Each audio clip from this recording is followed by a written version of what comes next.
Stop telling your visions to other people because they're not going to see it. Why you think you keep imagining opening a business? Why you keep imagining graduating, getting a better job? Why do you keep imagining buying a house? Why do you keep imagining driving a really nice car? Why do you keep imagining getting rich one day? Why do you keep imagining that? Because God is talking to you. He's showing you something that he has for you. He puts it in your imagination, man. See, God is good, man. You've got to understand how good God is. He ain't playing with you. He the real deal. He created you, and then he even showed you what he got for you. You got to start believing in your imagination. You got to start talking to him about these stuff you be seeing. But you have not because you ask not. So if you see the vision, the imagination, but you don't ask God for it, what you want him to do? He showed it to you. Faith without works is dead. So now you got to put in work. All of y'all sitting in here, you want a better life, correct? Haven't you imagined a better life? Okay, who you think he showed it to? He showed it to you. Why you think he showed it to you? Because he want to give it to you. But if you don't work, if you don't ask him for it, he cannot give it to you because he created us with the power of choice. We make choices every day. If you decide that you will be poor, there's nothing I can do. You're going to be poor. If you decide to be rich today, who going to stop you? Who? If you decide you want to be rich, all you got to do is start. Why not? Who gonna stop you? Unless you tell it to the wrong person. Mama, listen to me. I'm going to be rich. Ain't anybody rich in this family. Go in there and sit down somewhere. Get yourself a good job. Oh, mama, you must be right. No, mama could be wrong. Because what you have in your imagination, God didn't show it to your mama. I'm sorry. He showed it to you. Listen to me. If y'all don't do nothing else, write everything you imagine down. Write it all down. Pray about it and watch what happens. Watch what happens. Because let me tell you something. If God can fix me, you have no idea who you're looking at. You have no idea what I've done. You have no idea what I've been through. You wouldn't even talk to me if you knew what I had to do to be here. But God is in the forgiving business. God is in the get your life together business. God is in the turn it around business. God is in the saving business. God did all that for me. So I'm telling you right now, if God can fix Steve Harvey and turn him into this, I bet he can turn you into that. All right, thank you. When it comes to lasting a long time, to standing tall and being strong, but knowing when to bend, the trees have a lot to teach us. I don't know if you have ever had first-hand experience of the tremendous destructive power of tropical force storms. I've experienced a hurricane and had a chance to witness close up and personal what a combination of wind and water can do to everything that stands in its path. The rain fell so long and hard that it completely soaked the ground and loosened the roots of even the tallest trees. At the same time, the wind blew with such force that century-old trees, tall and hard and strong, were blown over like so many toy soldiers standing on parade knocked down by a toddler at play.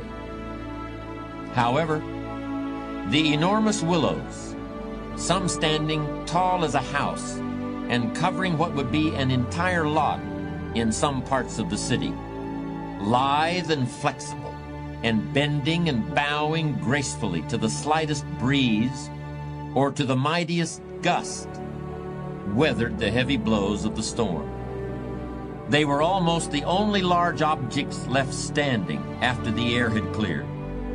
Not only were tall trees and power poles and seawalls crushed by the storm, houses built to stand up under normal circumstances collapsed and their roofs were carried off in one piece and blown clear into the next county. Everything that tried to oppose the storm's fury was damaged or destroyed. Everything that gave way, that was strong yet flexible, survived. Maybe some of you remember playing the game of scissors, stone, and paper when you were kids. You know, make a fist and count to 3. At 3, put out a flat hand, paper, 2 fingers, scissors, or keep the fist, stone. In the game, scissors cut paper, paper covers stone, and stone breaks scissors. Whoever put out the winning object got a point. The best strategy was not to stick to one thing. You had to try and guess what your opponent would offer, and turn your fist into the thing that would defeat your opponent's scissors, stone, or paper. This game teaches a child to think about the nature of materials, how something can be strong or appropriate in one situation and yet be the wrong tool, a losing proposition in another. It also teaches a child to vary his approach, to be flexible, so that his opponent can't anticipate what he's going to do, and recognize that even as you are trying to outsmart the other guy is also trying to outsmart you. It remains to be seen how the great changes we are seeing right now in our own day, the laptop computer, and the rise of the internet, the prospect of scheduled flights on the space shuttle, and the falling away of international boundaries to trade, the rise of nations in the Pacific Rim, and the apparent decline of the old European powers, it remains to be seen how these changes will affect our own lives and the lives of our children. You see, the nature of change is such that these things which today look so large and important may turn out to be mere flashes in the historical pan. There may be something else we haven't even thought about. It could be something as obscure as a population explosion among virus-resistant rabbits in Australia. That will be the key element in global changes we can neither anticipate nor even imagine. Let me point out another important distinction between character and charisma. You may have noticed it already. In both its definition and its derivation, character doesn't refer to other people. It doesn't refer to having power over other people or getting other people to follow you or gaining favor with other people. Character is something that you have and that you are. You could be marooned on a desert island and your character would still be important. In fact, it would likely be very important in that situation. But charisma wouldn't do you any good at all. Charisma requires the presence of others, while character is all about you. Character is the person you are after you've chiseled and have gotten past all the unnecessary material to what's underneath. But since we're usually surrounded by other people, let me be a little more specific about how the differences between a charismatic person and a person with character can play out in the real world, particularly in leadership situations. Here are 4 sets of circumstances that can easily occur. First, a really charismatic person can make people believe there's pie in the sky, or that the sky is going to fall tomorrow, one just as easily as the other. By creating these expectations, charismatic individuals can indeed energize and inspire others, or terrify and demotivate them, until the overblown scenarios are proven false and the charisma runs out. But a person of character doesn't need to be anyone's Pied Piper and isn't comfortable in that role. Instead, he or she looks within for the true source of inspiration and energy. Second, a charismatic person can inspire devoted or even fanatical loyalty. But this can all too easily turn into an unconscious sense of dependency, and that can make matters difficult when the leader is no longer available. Like a charismatic coach, effective during the glory years, but when he leaves the organization, there is a sense of abandonment, and the team may never achieve anything like its prior success. Powerful personalities often resist delegating authority, but it's an attitude of character for a leader to refrain from making himself or herself the indispensable heart and soul of an organization. The last and most important category of laughter I'll mention might be called real laughter. It's spontaneous, it's happy, it's unpremeditated. It has no hidden agenda. It happens when you see or hear something that's really funny. I'd like to spend a moment talking about this category of real laughter because it's one of the most important aspects of humor. The more real laughter you can bring into your life, the better off you'll be. I've spoken quite a bit about children and the raising of children in this program, and kids are really our best source of knowledge about real laughter. They really put their whole selves into it.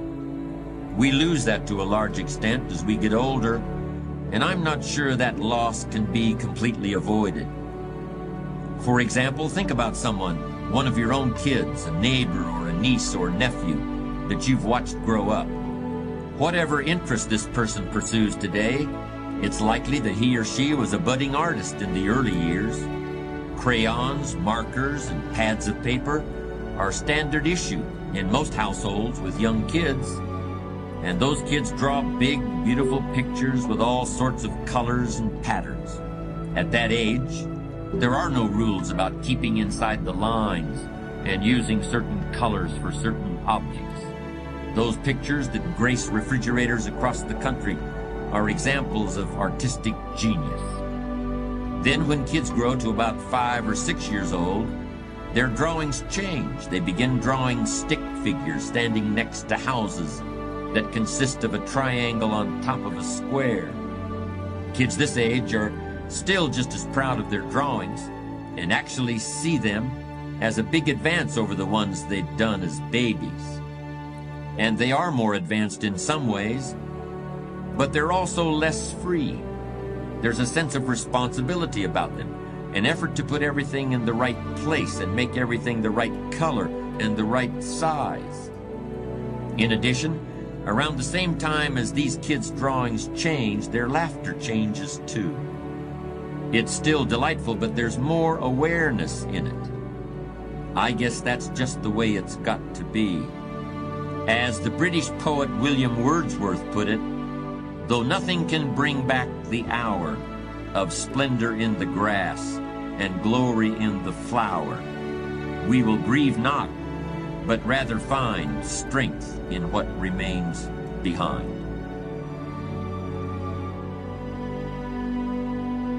I think that the people that are discovering how to unleash their greatness are people who have the mental resiliency and the courage to face failure, that you will fail your way to greatness.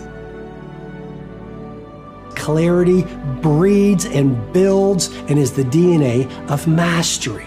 You want to have a very clear vision of what your future is going to look like. And when you know in intimate detail what your future will look like, then you automatically, subconsciously as well as consciously, can say no to the important, so you say a giant yes to the few things that are most important.